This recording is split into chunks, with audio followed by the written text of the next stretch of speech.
মৌলটি ভারতবর্ষের ঝাড়খণ্ড রাজ্যের দুমকা জেলার শিকারিপুর ব্লক, সেখানে অবস্থিত একটি ঐতিহাসিক প্রাচীন মন্দিরময় গ্রাম।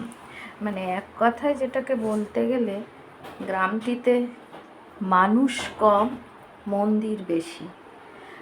1700 থেকে 1900 শতাব্দীর মধ্যে বাজবসন্ত রাজবংশের রাজারা এই গ্রামটিতে মূলত 108টি টেরাকোটার শিব মন্দির নির্মাণ করেছিলেন, যার মধ্যে বর্তমানে 72টি মন্দির টিকে আছে, বাকিগুলি ধ্বংসাবশেষ। আর গ্লোবাল হেরিটেজ ফান্ড এই গ্রামটিকে বিশ্বের 12টি সবচেয়ে বিপন্ন ঐতিহ্যবাহী স্থানের অন্যতম হিসাবে গণ্য করেছেন।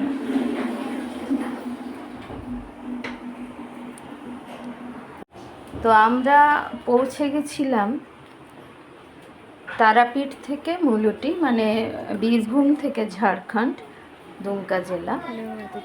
এদের প্রধান শহর রামপুরহাট, কিন্তু তারাপীঠ যারা আসবেন তারা একবার মূলটি আসতেই পারেন, যেখানে বড় মা মৌলিকা অবস্থান করছেন, বিরাজ করছেন, দর্শন করতে পারেন।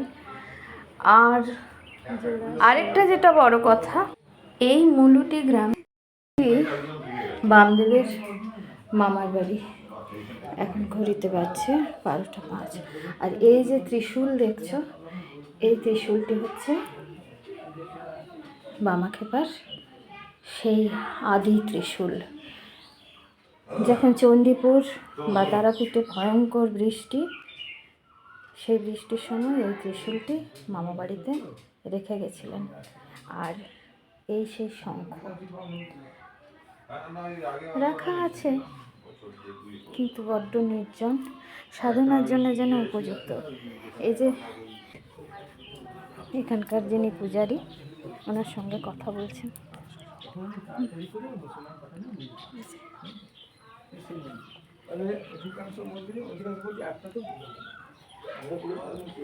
পুজো হয় না না ওই মন্দিরগুলো?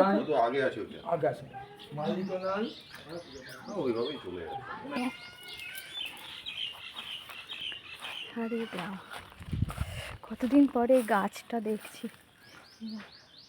আমাদের গ্রামে ছিল। এসব জায়গায় এলে মন ভালো হয়ে যায়, কিন্তু আবার মন খারাপও হয়ে যায়। চারি আম ধরেছে, কিন্তু এখানে আমি 3 বছর আগে এসেছিলাম, যা এখনো পাই। আচ্ছা, এই মৌলটি গ্রামের যেখানে 108টি শিব মন্দির, মানে যেদিকেই তাকাবো শুধু মন্দিরের চূড়া। বয়স্ক মানুষ ঘুরে ঘুরে দেখাচ্ছে।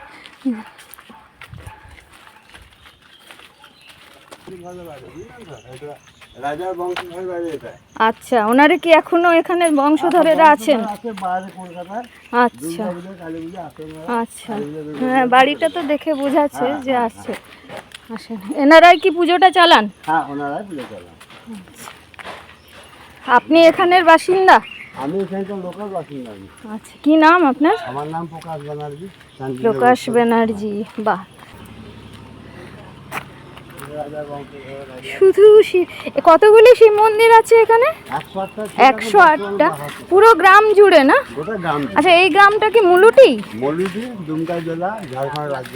দুমকা জেলা, রাজার বংশধরের বাড়ি। হ্যাঁ, এগুলা শিব মন্দির, এটা রাজার বাড়ি কালী মন্দির, এটা কালী মন্দির, কালী মন্দির।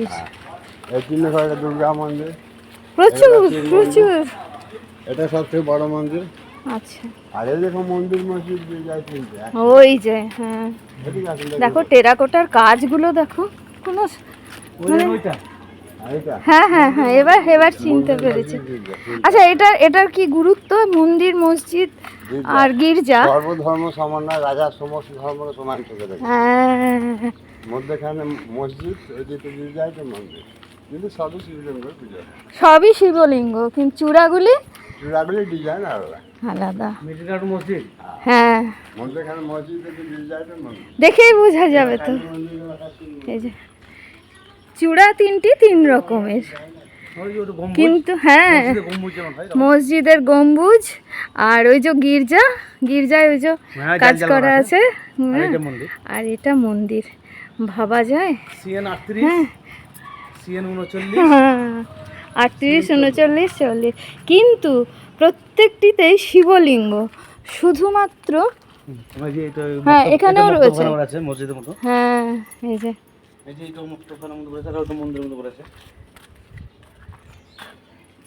এটাই এটাই অসম্ভব মানে মাহাত্ম্য। একটি অদ্ভুত গ্রাম, যে গ্রামে 108টি শিব মন্দির, কিন্তু দেখলে মনে হয় বড্ড অবহেলিত। মানে ভগবান এখানে যেন দশচক্রে ভূত। প্রতিদিনের ভোগ প্রসাদের দায়িত্বটুকু কি করে পারবে মানুষ? সম্ভব? নিজের অন্ন জোগাড় করতেই হিমশিম খাচ্ছে এই দেখো। কিন্তু এক সময় রাজা রাজরারা করে গেছেন। হ্যাঁ কি ভালো ভাবনা চিন্তা যে একটা মন্দির, মসজিদ আর গির্জা একই সঙ্গে পরপর দাঁড়িয়ে আছে, ভাবা যায়। হ্যাঁ সর্বধর্ম সমন্বয়, অথচ রক্ষণাবেক্ষণ জিরো। ফেরার পথে ঠাঁঠা রোদ্দুর, মাথায় গনগনে তাপ, কিন্তু চোখে সবুজ। আর গতকাল রাত্রিরে যেহেতু ঝমঝমিয়ে বৃষ্টি হয়েছে, তাই কোথাও কোথাও জল জমেছে খরা পুকুরে, মাঠে। সবুজ গাছ তরতাজা, রাঙামাঠি খিলখিলিয়ে হাসছে। কিন্তু সবথেকে যেটা আমার চোখ টেনেছে সেটা খেজুর গাছ। খেজুর গাছে যেন সোনা ফুলেছে, কি তার রং, কি তার বাহার। সাহেব সারথিকে বলল, একটা গাছের কাছে দাঁড়িয়ে হতো, কয়েকটা খেজুর পেড়ে নিয়ে যাব রোদ্দুর সমুদ্রের জন্য। যেমন বলা তেমনি কাজ।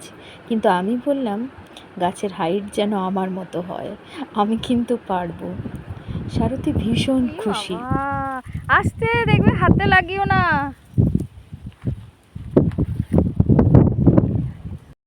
সাহেব যাবে কোথায়, আমি তরতর করে নেমে গেছি।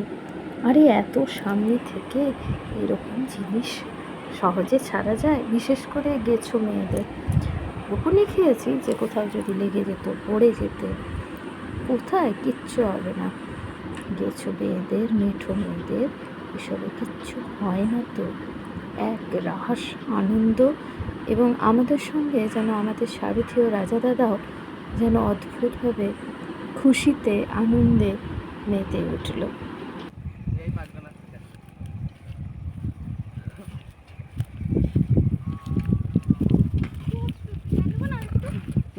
সাহেব এমন করে বলল, ও যেন খেজুর তো নয়, সোনা পেড়েছে।